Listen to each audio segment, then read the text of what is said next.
ഗോവിന്ദചാമി തന്റെ കണ്ണുകൾ ദാനം ചെയ്യാൻ സമ്മതപത്രം നൽകിയിട്ടുണ്ടെന്ന് റിപ്പോർട്ട്.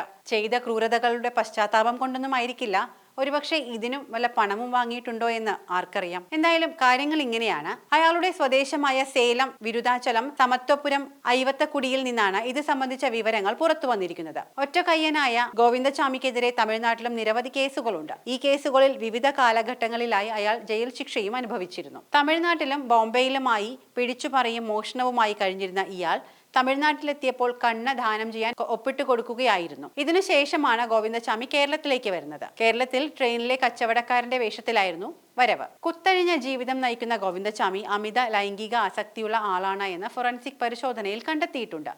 ഇപ്പോഴിതാ പുറത്തുവരുന്ന വിവരം അനുസരിച്ച് ഇയാൾ നേരത്തെ തന്നെ തന്റെ കണ്ണുകൾ ദാനം ചെയ്യാൻ ഒപ്പിട്ട് കൊടുത്തുവെന്നാണ് പറയപ്പെടുന്നത്. തമിഴ്നാട്ടിലായിരുന്നപ്പോൾ ആണ് ഇയാൾ കണ്ണ് ദാനം ചെയ്യാൻ ഒപ്പിട്ട് കൊടുത്തത് എന്നാണ് അറിയുന്നത്. ഇയാളുടെ ഗ്രാമത്തിൽ നിന്നുള്ള വിവരങ്ങളാണ് ഇത്. പാലക്കാട് മുതൽ എറണാകുളം വരെയുള്ള റൂട്ടിൽ 20ഓളം മോഷണങ്ങൾ ഇയാൾ നടത്തിയിട്ടുണ്ട്. ട്രെയിനുകളിൽ യാത്ര ചെയ്ത് തരം കിട്ടിയാൽ മോഷ്ടിക്കുകയാണ് പതിവെന്ന് ഗോവിന്ദചാമി സമ്മതിക്കുന്നു. 2011 ഫെബ്രുവരി 1 ഷൊർണൂർ സ്വദേശിയായ യുവതിയോട് ഗോവിന്ദചാമി കൊടും ക്രൂരത കാട്ടിയത്.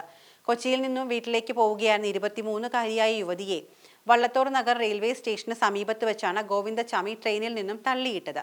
പിന്നാലെ ചാടിയിറങ്ങിയ പ്രതി പാളത്തിൽ പരിക്കേറ്റുകിടന്ന യുവതിയെ എടുത്തുകൊണ്ടുപോയി മറ്റൊരു പാളത്തിന് സമീപത്ത് വെച്ച് പീഡിപ്പിക്കുകയായിരുന്നു. കൃത്യത്തിനു ശേഷം യുവതിയുടെ മൊബൈൽ ഫോണും പേഴ്സിലെ പൈസയും കവർന്ന് ഇയാൾ രക്ഷപ്പെട്ടു. 1 മണിക്കൂറിലേറെ സമയം എഴുന്നേൽക്കാൻ പോലും ആകാതെ അവിടെ കിടന്ന യുവതിയെ പിന്നീട് പരിസരവാസികളാണ് കണ്ടെത്തി മുളങ്കുന്നത്തുകാവ് മെഡിക്കൽ കോളേജ് ആശുപത്രിയിൽ എത്തിച്ചത്. പ്രതി ഗോവിന്ദചാമിയെ ഫെബ്രുവരി 4 പാലക്കാട് നിന്ന് പോലീസ് അറസ്റ്റ് ചെയ്തു. മെഡിക്കൽ കോളേജ് ആശുപത്രിയിലെ തീവ്രപരിചരണ വിഭാഗത്തിൽ ചികിത്സയിലായിരുന്ന യുവതി ഫെബ്രുവരി 6 മരിക്കുകയും ചെയ്തു. തൃശൂർ ഫാസ്റ്റ് ട്രാക്ക് കോടതി 2011 നവംബർ 11 ഗോവിന്ദചാമിക്ക് വധശിക്ഷ വിധിച്ചത്.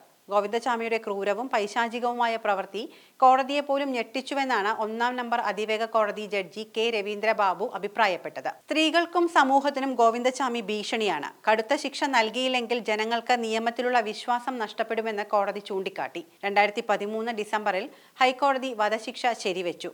എന്നാൽ 2016 സെപ്റ്റംബറിൽ സുപ്രീം കോടതി വധശിക്ഷ റദ്ദാക്കുകയും പീഡനത്തിന് നൽകിയ ജീവപര്യന്തം തടവ് ശിക്ഷ നിലനിർത്തുകയും ചെയ്തു.